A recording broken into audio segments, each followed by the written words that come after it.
Sebuah pesta mewah diadakan, dihadiri oleh para petinggi militer dan pejabat kolonial. Kartini dengan cepat akan melayani para tamu sambil memasang telinga untuk setiap percakapan yang terjadi. Memperketat pengawasan terhadap kaum nasionalis. Mereka semakin terorganisir.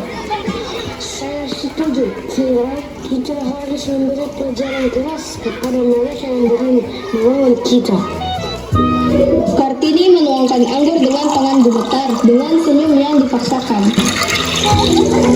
Tentu saja Tuan, mereka harus tahu di mana tempat mereka. Oke. Terima kasih atas diskusinya, Chandra. Sama-sama.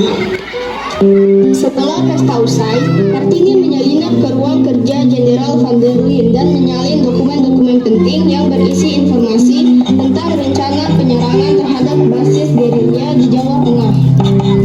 Perlu mengirim dokumen penting ini kepada Pangeran Diponegoro. Mereka harus tahu rencana-rencana yang telah dibuat oleh Van der Linde. Kartini pun keluar dari kediaman Van der Linde melewati jendela, lalu pergi ke tempat pos rahasia yang terletak agak jauh dari kediaman Van der Linde. Kartini pun sampai di pos rahasia tempat pengiriman surat rahasia berlangsung. Permisi, saya ingin mengirim dokumen penting ini kepada Pangeran Diponegoro dan beberapa wilayah di Indonesia yang sedang terlibat dalam perang. Mohon dokumen ini dijaga dengan baik agar semua berjalan lancar. Seorang tentara Indonesia yang berjaga di pos itu menerima dokumennya dan langsung membawanya ke tempat pengantaran surat penting. Setelah tentara itu menerima suratnya, Kartini langsung beranjak pergi dan kembali ke kediaman Van der Linde untuk kembali menyamar sebagai pelayan agar tidak dicurigai. Tanah Aceh, Cut Nyadin memimpin pasukannya menyergap patroli Belanda di tengah hutan belantara Aceh. Dengan lincah, mereka bergerak di antara pepohonan memanfaatkan kegelapan malam. Siap-siap, jangan ada yang bersarang kita masuk dalam perangkap hutan. Patroli Belanda berjalan mendekat tanpa menyadari bahaya yang mengintai.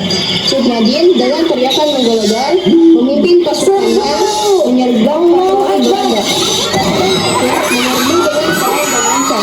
Kanada sedang menyisir tentara Belanda yang terkejut.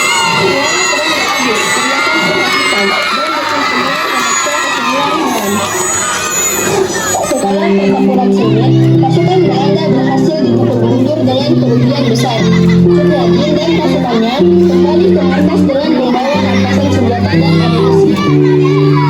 Wahai pasukanku, kita perlu memberikan beberapa amunisi dan senjata ini di berbagai wilayah Indonesia. Kita juga perlu memberikan beberapa untuk peningkatan Pangeran Diponegoro karena mereka sedang berperang di sana. Kembali ke tanah Jawa, Johannes van den Bos mengunjungi sebuah perkebunan tebu di Jawa Timur, tempat ribuan petani dipaksa bekerja tanpa upah yang layak. Dia berjalan dengan angkuh di antara para pekerja yang kurus dan lemah, didampingi oleh para pengawalnya yang bersenjata lengkap. Udah, jangan bermalas-malasan. Ini semua untuk kemakmuran Belanda.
1945